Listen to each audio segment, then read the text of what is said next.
In this module, we will understand how the LCD is connected to the microcontroller. So, this we call it, we will understand LCD pinout and then we will come to know how it is to be connected. So, let us look at the LCD. This is the LCD. So, this is actually pin number 1, this is pin number 1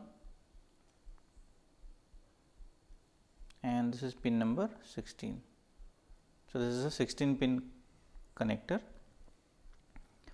Pin number 1 is to be connected to ground, this is to be connected to ground.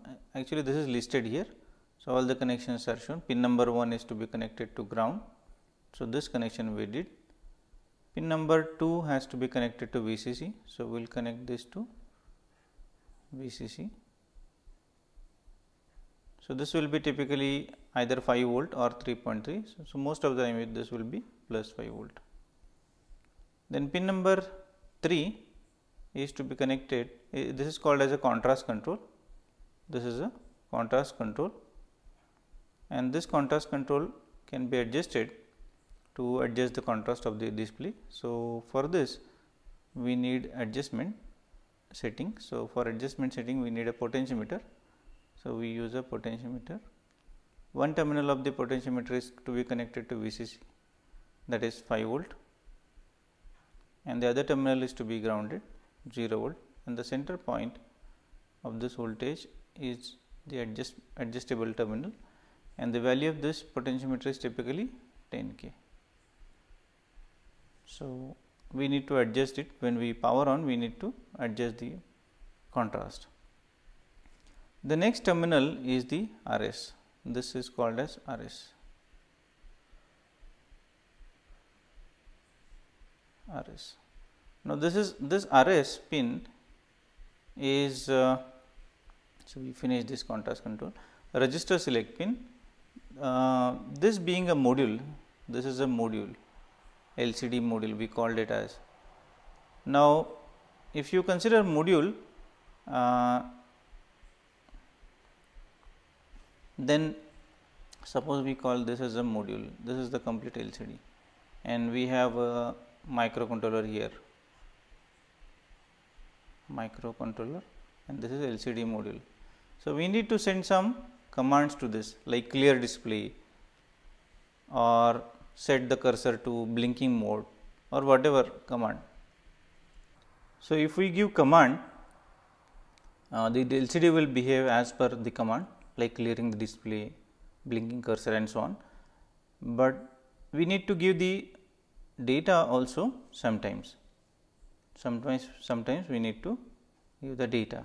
So, sometimes we need to give the data and sometimes we need to send the command.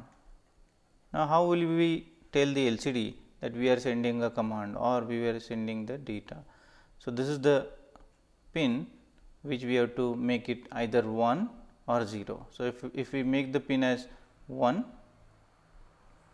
if it is 1, then it is a data, and if it is 0, it works as a command or instruction.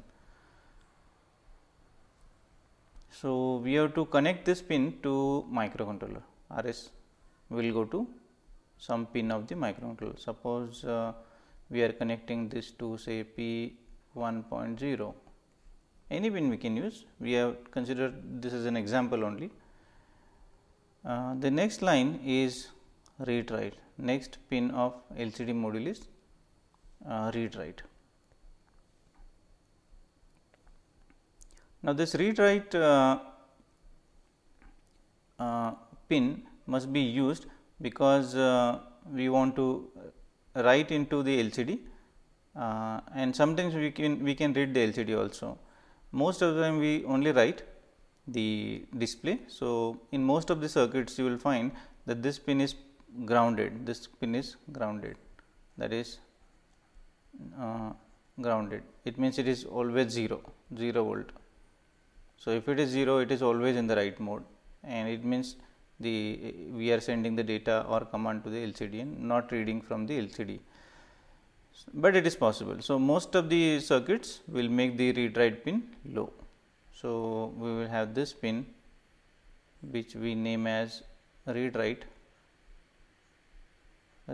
bar, and this pin we will connect this to ground. So, this will be in write mode.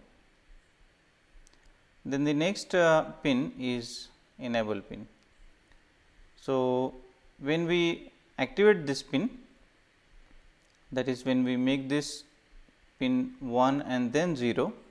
So, this low to high high to low edge will latch the data which is written here. When it goes to 0, starts to latch data to LCD connect.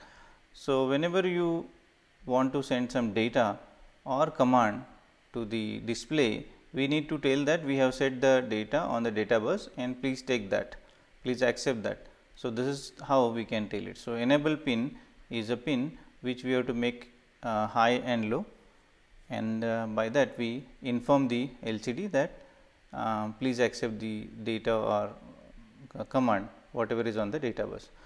So, this pin also must be connected to some port pin. So, this is the pin which is enable pin. This is enable pin, and this pin will have to be connected to some port pin like P1.1. This is an example again. We may connect in the actual program, we may connect it to some other pin also. Now, after this starts the data. So, this DB0 up to DB7. So, this is the data bus.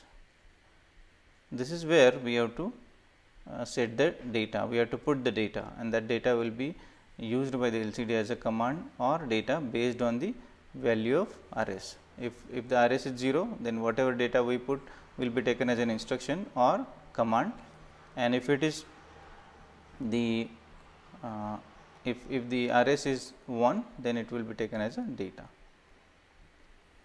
So, we have to connect this to some port pin.